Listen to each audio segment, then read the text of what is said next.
আজকের আমাদের 31 দফার পেশের 1 বছর পরে সেই দিনটাকে স্মরণ করতে গিয়ে আমরা সবাই সমবেত হয়েছি এখানে। আপনারা যারা এই সমুদ্র সাঁতরে কষ্ট করে এই বৃষ্টির দিন এখানে উপস্থিত হয়েছেন, অবশ্যই আমাদেরকে অন্তত উজ্জীবিত করেছে। আমরা যারা এখানে বসেছি, আমি কিন্তু এখানে বসে দেখছিলাম ক্রমান্বয়ে যে চেয়ারগুলো একজন একটা একটা করে ভর্তি হচ্ছিল। এটা অত্যন্ত আনন্দের খবর। এরকম একটা দিনে এইরকম একটা সভা হতে পারে, এবং আমার সাংবাদিক ভাইয়েরা যারা আসছেন তারা অনেক কষ্ট করে আসছেন, তাদেরকে বিশেষভাবে ধন্যবাদ জানাচ্ছি। তাদের নিশ্চয়ই তাদেরও একটা কমিটমেন্ট, আজকের রাষ্ট্র ব্যবস্থায় যে ফাটল ধরেছে, ভাঙন ধরেছে, সেই কমিটমেন্টের পরিপ্রেক্ষিতে তারাও চায় পরিবর্তন। এবং সাংবাদিক ভাইদের এটাও বলতে আমার দ্বিধা নেই যে কি সাংবাদিকতা যেই দেওয়ালে গিয়ে ঠেকেছে এখন, সেখান থেকে তারাও সবাই বেরিয়ে আসতে চাইছে। এবং অত্যন্ত কঠিন অবস্থা। এই পুরো সাংবাদিকতার গণমাধ্যমকে যেভাবে নিয়ন্ত্রণের মধ্যে এনে ক্ষমতা দখলের প্রক্রিয়ার অংশ হিসাবে এনেছে, সেটার থেকে সাংবাদিক ভাই বোনেরাও বেরিয়ে আসতে চাচ্ছে। সুতরাং নিশ্চয়ই তাদের একটা কমিটমেন্ট এখানে আছে, আমি বিশ্বাস করি। বন্ধুগণ, আজকের এই 31 দফাটা পরিষ্কারভাবে বলতে গেলে এটা হচ্ছে জনগণের, আমরা যে সবাই বক্তব্য রাখি যে বাংলাদেশের জনগণের মালিকানা ফিরিয়ে আনার কথা, অর্থাৎ মালিকানা তারা হারিয়ে ফেলেছে। এই মালিকানা কেউ হাইজ্যাক করেছে, এই মালিকানা কেউ কেড়ে নিয়েছে।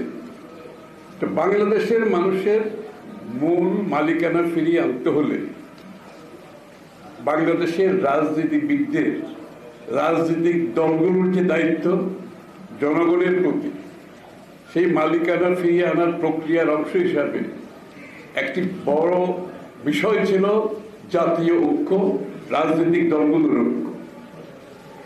আরেকটা বিষয় ছিল ওই মালিকানা ফিরিয়ে দেওয়ার জন্য আমাদের কমিটমেন্টটা কি। আমরা যারা বলছি মালিকানা ফিরিয়ে দিতে হবে জনগণ, তাহলে আমাদের কমিটমেন্টটা কি? আমি তো বক্তৃতায় বললে হবে না বাংলাদেশের মালিকানা নিয়ে গেছে, এখন ফিরিয়ে দিতে হবে। কিভাবে ফিরিয়ে দেব?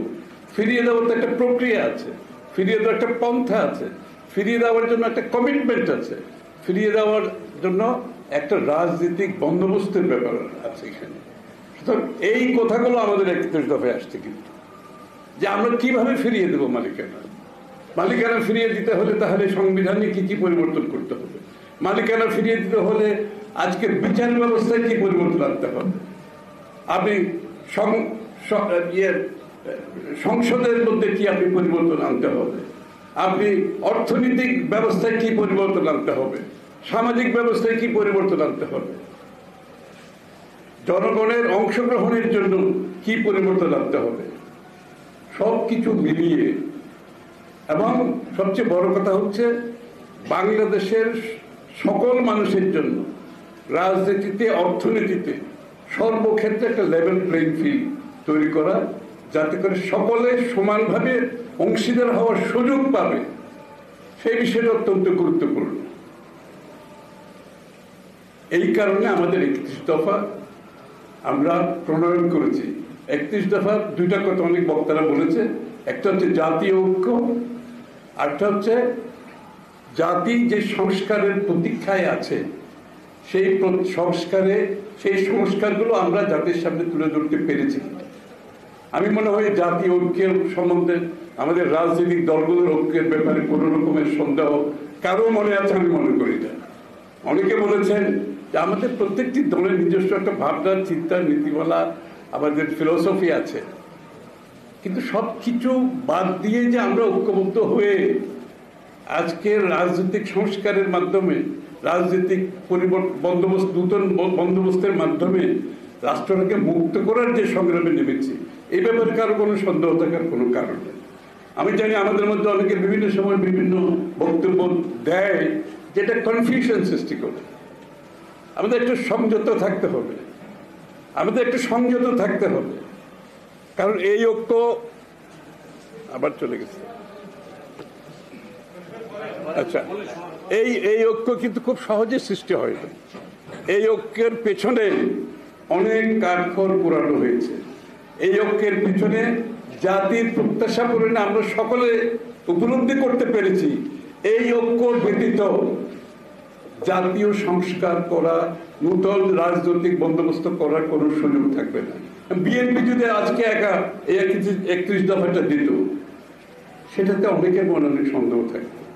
তাহলে যারা আজকে লড়ছে এই সরকারের বিরুদ্ধে, এই ফ্যাসিস্টের সরকার, তো আমি বলতে চাই না এটা রেজিমের বিরুদ্ধে, কারণ নির্বাচিত নয় আমি, সুতরাং সরকার বলা যাবে না, এই রেজিমের বিরুদ্ধে যারা লড়ছে, সকলের মধ্যে যদি একটা ঐক্যমত, যদি রাজনৈতিক ঐক্যমত হয়ে থাকে, তাহলে সংস্কারে ঐক্যমত না হওয়ার কোনো সুযোগ নাই এখানে।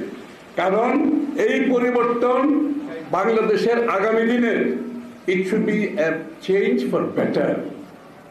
আগের সেই পুরনো রাজনীতি, ধাঁচের রাজনীতি, রাষ্ট্র পরিচালনা আর চলতে পারে না বিধায় আমরা সকলে ঐক্যমতের পরিপ্রেক্ষিতে শুধু এই ফ্যাসিস্ট সরকারের পতনের আন্দোলনে নয়, আমরা জাতির এই সরকারকে বিদায় করে আগামী দিনে বাংলাদেশের মানুষের হৃদয়ে যে পরিবর্তনের যে প্রত্যাশা, সেই প্রত্যাশা তুলে ধরতে পেরেছি কিনা।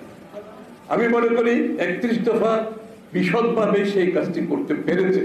তবে যেটা করতে পারি নাই, এটাও স্বীকার করতে হবে, 31 দফা বাংলাদেশের মানুষের হৃদয়কে আমরা টাচ করাতে পারি, বাংলাদেশের মানুষের কাছে নিয়ে যেতে পারি নাই। এটা অনেকে বলেছেন।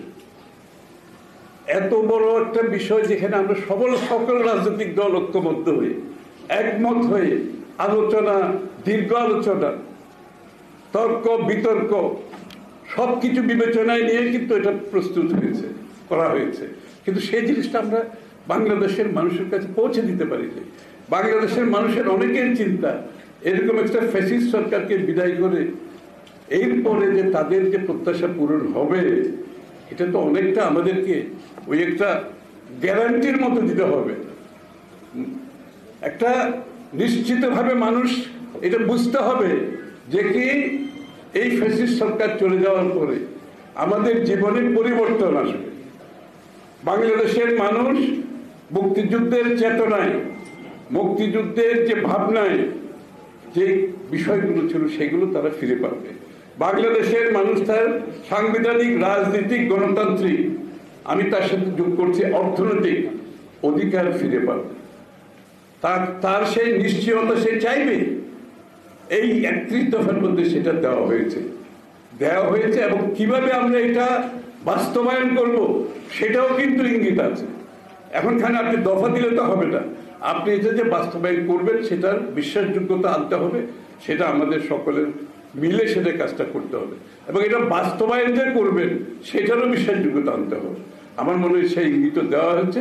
আমরা যদি সকলে মিলে এই কাজটা করি, বাংলাদেশের মানুষের কাছে পৌঁছতে পারি, 31 দফাকে জনগণের কাছে পৌঁছে দিতে পারি, এটার বাস্তবায়ন কিভাবে সেটা পৌঁছে দিতে পারি, এবং তাহলে কিন্তু আজকের যে আন্দোলন, এই স্বৈরাচার বিরুদ্ধে, কর্তৃত্ব পরায়ণ ফ্যাসিস্ট সরকারের বিরুদ্ধে যে আন্দোলন, এটা সত্যিকার অর্থে পরিপূর্ণ লাভ পাবে। কারণ আন্দোলনে কাউকে সরিয়ে দেওয়ার পরে বাংলাদেশের মানুষের জীবনের, জনগণের যে প্রত্যাশা, সেটা যদি পূর্ণভাবে জনগণ অনুধাবন না করেন, আন্দোলন পরিপূর্ণতা লাভ করবে না। সুতরাং আন্দোলনকে পরিপূর্ণতা লাভ করার জন্য আমাদের এই 31 দফা নিয়ে জনগণের কাছে যেতে হবে। আমরা সবাই মিলে যাব, যে যেখানে পারি যাবো, দরকার আমরা এটার জন্য একটা কর্মসূচি গ্রহণ করব।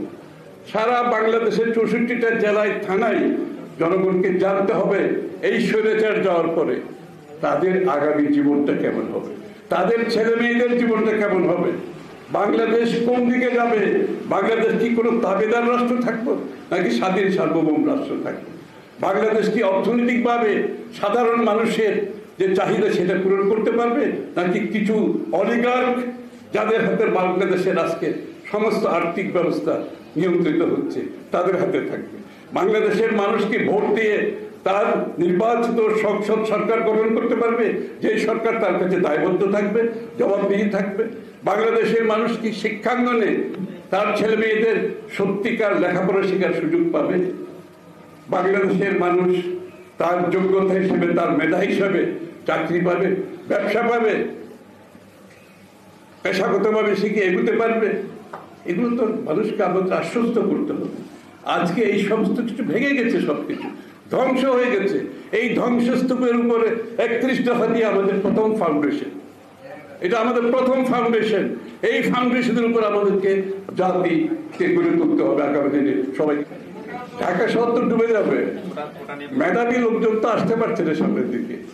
যারা এই কাজকর্ম করে, প্ল্যানিং থেকে শুরু করে এটা বাস্তবায়ন পর্যন্ত করে, সেখানে তো কিছু মেধাবী লোককে উঠে আসতে হবে। দলীয় লোকজনকে দিয়ে যদি চালানো হয় তাহলে ঢাকা শহর ডুববে এবং সারা বাংলাদেশ ডুববে। আর আর্থিকভাবে, রাজনৈতিকভাবে তো এমনি ডুবে গেছে। এখন খালি আপনি পানির ডুবাটা চোখে দেখতে পাচ্ছেন, আর সব দিক থেকে বাংলাদেশ ডুবে গেছে। আর কোটার ব্যাপারে তো আমি যথেষ্ট বলেছি, গতকালও বলেছি যে কি বাংলাদেশের মেধা যদি ধ্বংস করতে চায় তাহলে তারা যেভাবে সরকার চালাচ্ছে, যেভাবে ব্যবস্থা চালাচ্ছে, কোটা ব্যবস্থা সহ, তাহলে আগামী দিনের মেধাবী বাংলাদেশের কোনো সুযোগ নেই, বাংলাদেশকে সামনের দিকে দিয়ে যাওয়ার কোনো সুযোগ থাকবে না। কারণ আমার মনে হয় না আজকের রেজিমের মাথায় বাংলাদেশকে একটা মেধাবী রাষ্ট্র হিসেবে তারা দেখতে চায়, এটা আমার অন্তত মনে হচ্ছে না। কারণ মেধাবী রাষ্ট্র হয়তো এরকম একটি ফ্যাসিস্ট সরকারের পক্ষে খুব একটা সুখকর কিছু নাও হতে পারে। কারণ মেধাবীরা সত্যি কথা বলে, মেধাবীরা সত্যিকার পথে চলে, মেধাবীরা প্রতিবাদ করে, মেধাবীরা প্রতিরোধ করে। আমি ছাত্রদের একটি অনুরোধ করব, তারা যেভাবে কোটার জন্য লড়াই করছে, তাদের ভোটের জন্য তাদেরকে লড়াই করতে হবে, গণতন্ত্রের জন্য তাদেরকে লড়াই করতে হবে। সবাইকে ধন্যবাদ।